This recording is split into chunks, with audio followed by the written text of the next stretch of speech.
What new applications for data centers do you think will emerge in the future? Very interesting question and very interesting one.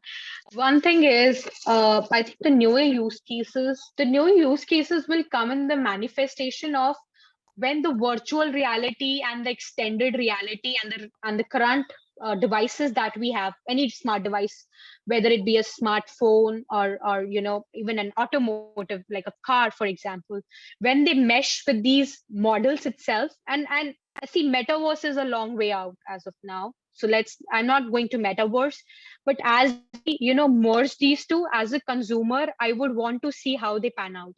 Might as well as if you're giving me a health watch, might as well as see, how my, let's say, 1 month looks like if I stay on my schedule. I would love to see how, it pans out.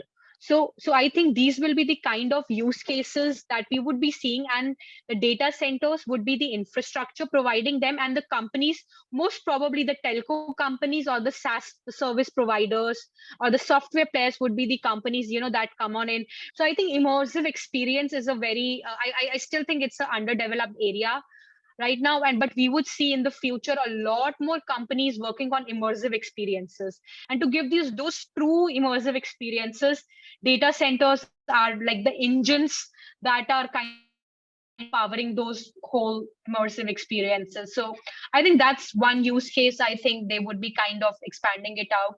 The other ones is, from a firmware or a chip perspective, there is a limit to what the chip can do, right? There is a limitation to Moore's law. There is limitations to how much transistors can you pack in a chip, right? And as you generate more data and as you need to kind of evaluate that much data also, I think consumers will also start going into the cloud computing route, where you kind of split out your compute into the from a cloud perspective. Right now, that's why the cloud gaming kind of, so cloud gaming is a very good example of how compute is distributed from your compute that is being from the chip that is being in your smartphone or desktop, going, and some compute power which is coming from the data center or the cloud servers.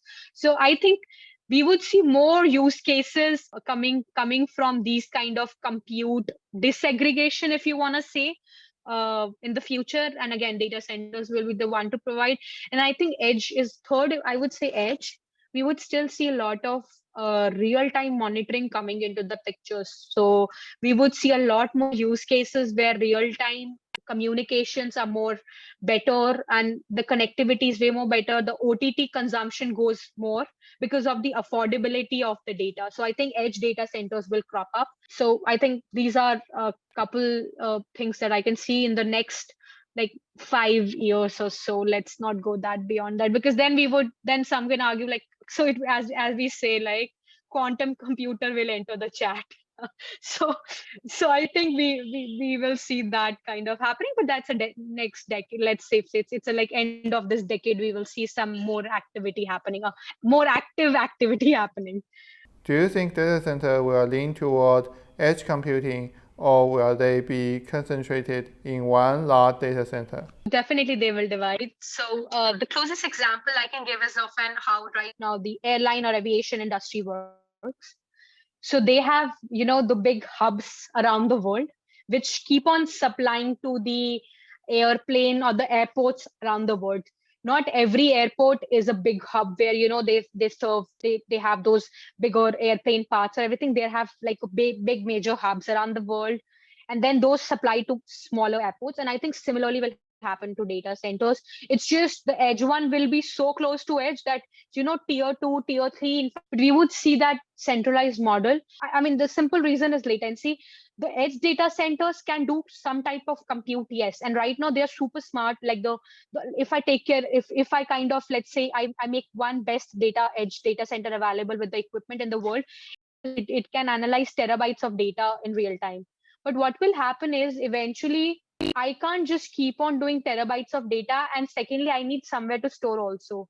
Edge data centers are very impractical for data storage, for larger amounts or passive amounts of data storage. So it's not practical, firstly. Second thing is, you don't need to do compute of every data every time in real time. some things are better for patterns, for long term ones. It's just to see how like the things are evolving. So you don't need it every time, but there needs to be somewhere you can evaluate. Right now we are not able to distinguish much because as I said, the edge data center market is kind of evolving as of now. But in the future we would see the cost benefits also coming up upon, and that's how like the divide will be there. But I think both will come on. I think the bigger data centers will have established data center parks, as we say. So there will be parks which will be just housing nothing but data center or racks and racks of servers.